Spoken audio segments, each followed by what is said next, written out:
सोयरे चालले काय मधात? पाणीले जाऊ नका, थांबा, गडबड करू नका. गावाकडे चला हो सोयरे, थांबा थांबा सोयरे, आपल्या तर हा एक दिवस मात्र जाऊ नका, पाणी जास्त आहे. सोयरे वापस या, सोयरे वापस ये, मी रोजचा हो गावातला हो. अरे बाबा वापस ये.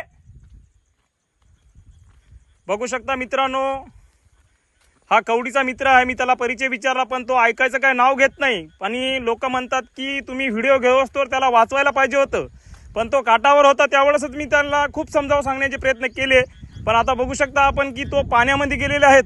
आणि मी जाणीवपूर्वक व्हिडिओ घेत आहोत की मला जाणीव आहे याची की बाबा टू व्हीलर या ठिकाणी जाऊ शकत नाही. आणि पाण्याचा दाब खूप असल्यामुळे टू व्हीलर आणि धाराच्या विरुद्ध दिशेला तो जात आहे. त्यामुळे मी समजावण्याचे प्रयत्न केलेले आहेत, पण बघू शकता तो मित्र पाण्याच्या मधोभागी गेलेला आहे. आणि खरोखरच या गोष्टीची मला खंत वाटते की मी सामाजिक क्षेत्रात काम करत असताना कोणाचा तरी जीव वाचवण्यापेक्षा त्याचा व्हिडिओ घेत आहे, पण नाही.